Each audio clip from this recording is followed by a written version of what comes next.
said that Michelle Obama was a man before she died. Was that a joke? I thought it was a joke. I thought it was a joke too, but the way she said it wasn't like jokey. She was like, oh, come on, everybody knows Michelle Obama's the man. Like, remember that? Yeah, like, would Big Mike kill you for that? Well, I think she died because she had 1,000 plastic surgeries. But yeah, she was going under. Yeah. She just sees these big black arms coming over her face. Big Mike. Michelle Obama is literally going down for the third time into this pool of self-involvement, and you don't think she's gonna come up again. Like, she's dying of affluence, privilege, and self-obsession, obviously. Everything she says is negative.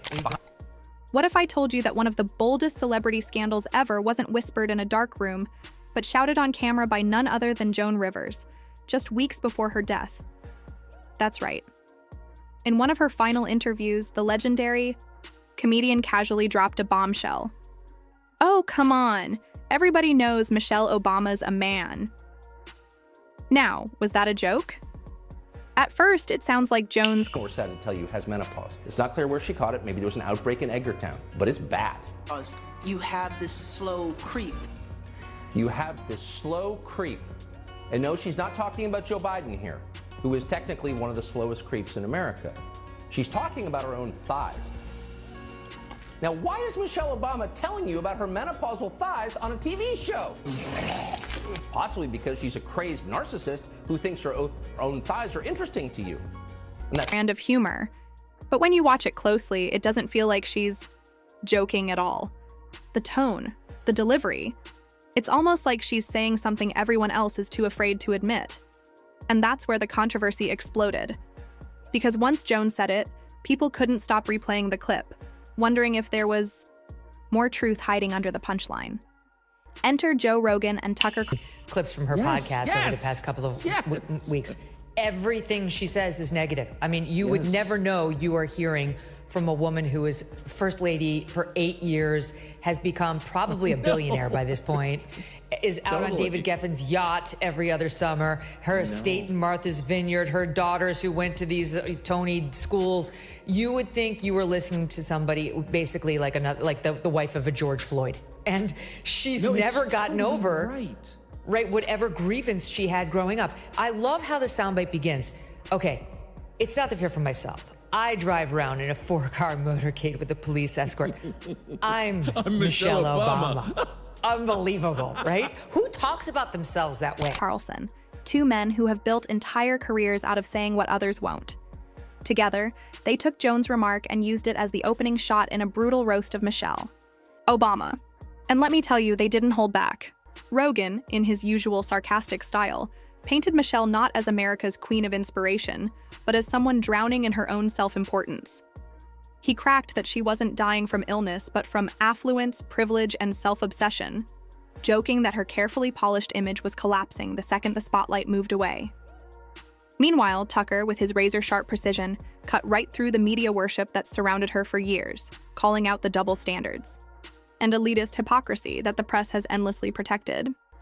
Whoever did Madonna's face was working on Joan Rivers first and perfecting the craft. The face killer. He got it. He'll get you.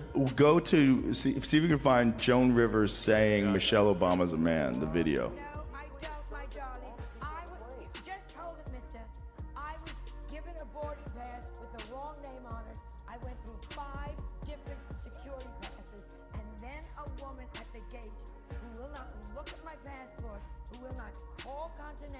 Who will not call for help, who will not recheck into their records, says to me, you cannot go on?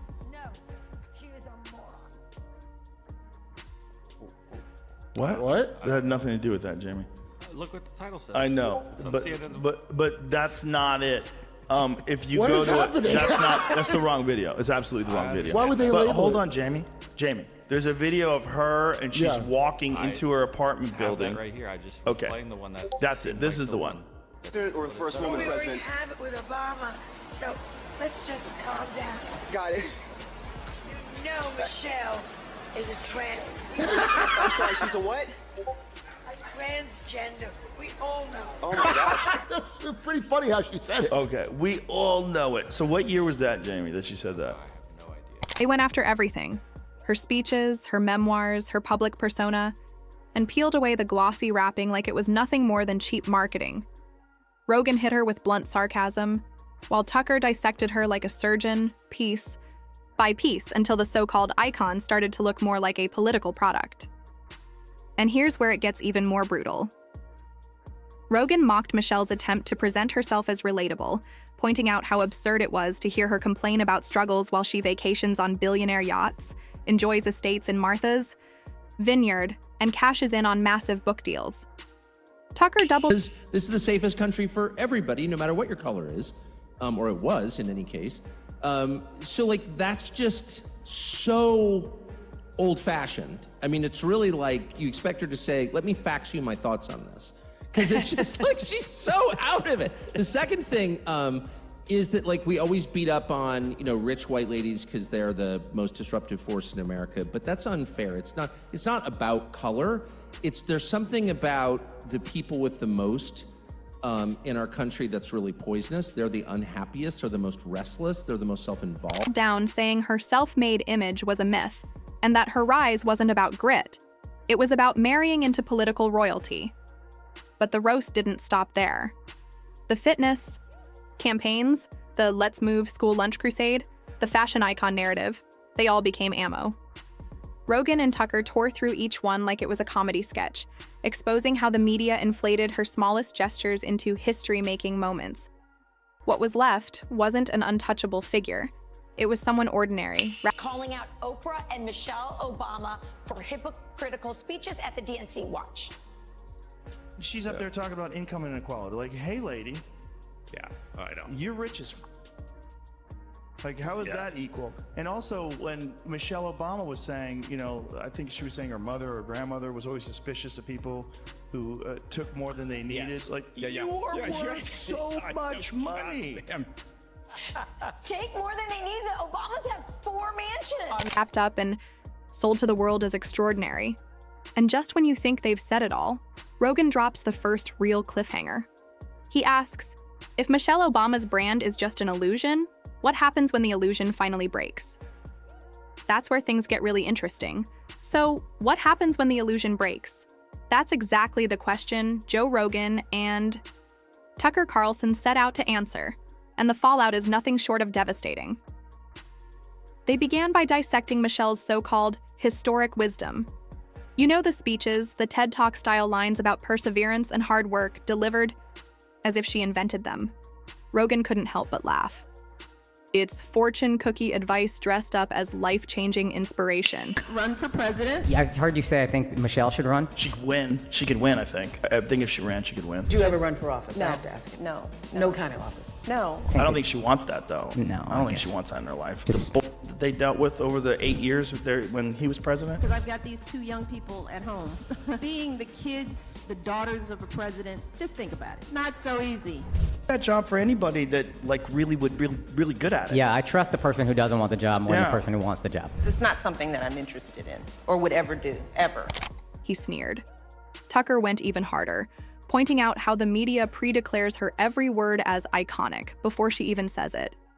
In other words, the applause isn't for the content, it's for the brand. And that's the recurring theme, brand over reality. Rogan roasted how every public appearance feels like a lecture in disguise, as if Michelle is America's substitute, teacher who never leaves. Tucker added that her entire trajectory isn't the story of a fearless trailblazer, but the perfectly groomed path of political royalty. Grit and grind? Hardly. It was privilege polished into inspiration, then sold back to the public as greatness. But if her speeches were one side of the illusion, her active... And it's obvious and always has been. And I do think maybe another... So you look at something like that and you're like, okay, what are the lessons for me? You know, you look at other people's lives and they either go up or down, they succeed or they fail, and you try to take important lessons for yourself in your own life. And one of the lessons that I've always thought Michelle Obama's life presented to the rest of us is take some time to focus on your marriage. If you're happy in your marriage, you know, you can feel it, you can smell it. You know, you're emanating a kind of peace, a tranquility. You know, you're going home to a spiritual... was the other. Remember the infamous school lunch program? The campaign that was supposed to revolutionize the way American kids eat? Tucker shredded it mercilessly, reminding, Viewers how kids across the country were left staring at limp lettuce, gray mystery patties, and trays of food so unappetizing they turned into memes overnight. Rogan piled on, joking that Michelle strutted around promoting kale as if she had single-handedly solved childhood obesity, while students were secretly trading her salads for pizza slices behind her back. The punchline? Elite praise showered. Down on the initiative, completely disconnected from reality. To Washington insiders, it was a visionary success. To actual school kids, it was torture on a tray.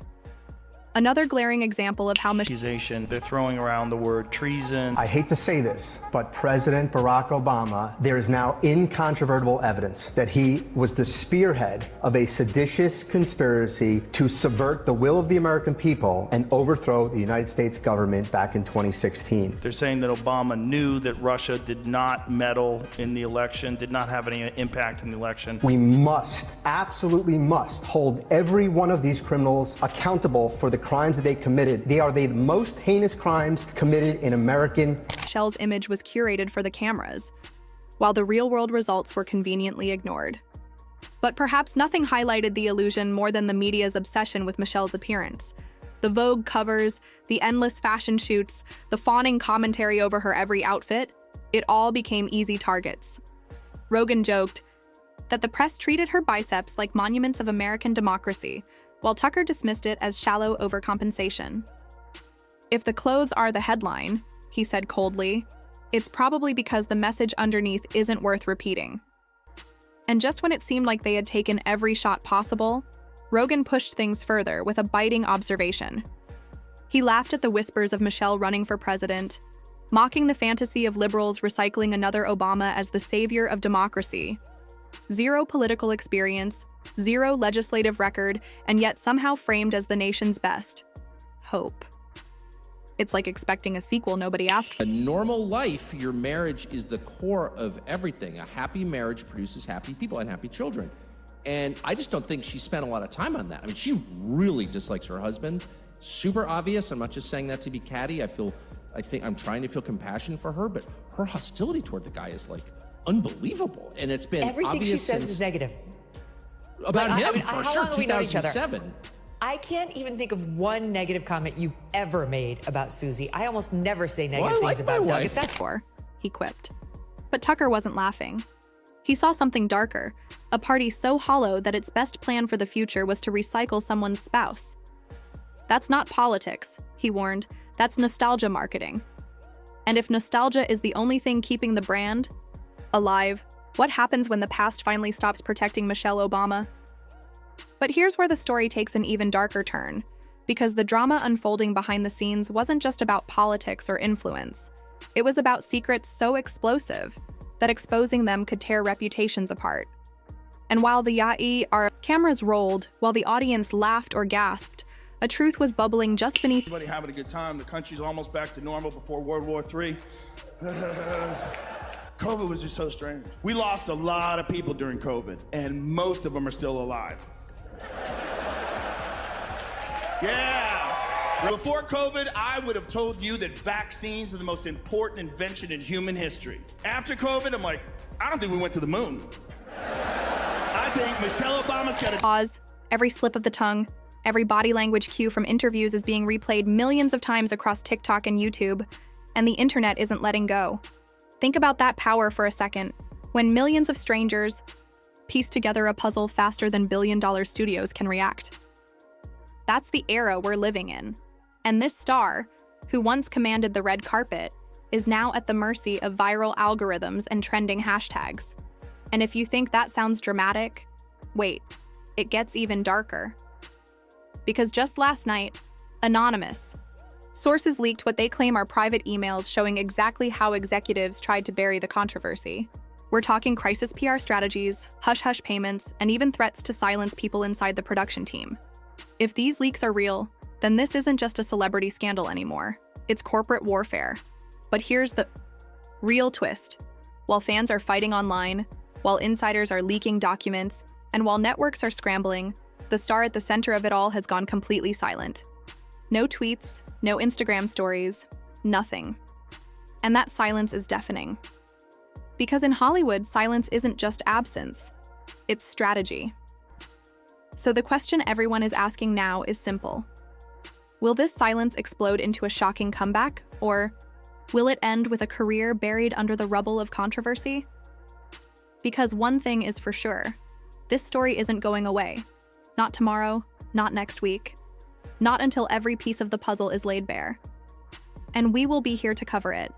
Every leak, every twist, every fallout. So don't blink, because the final chapter hasn't been written yet. Now it's your turn. What do you think? Is this star the victim of a smear campaign, or are we watching the truth finally break free?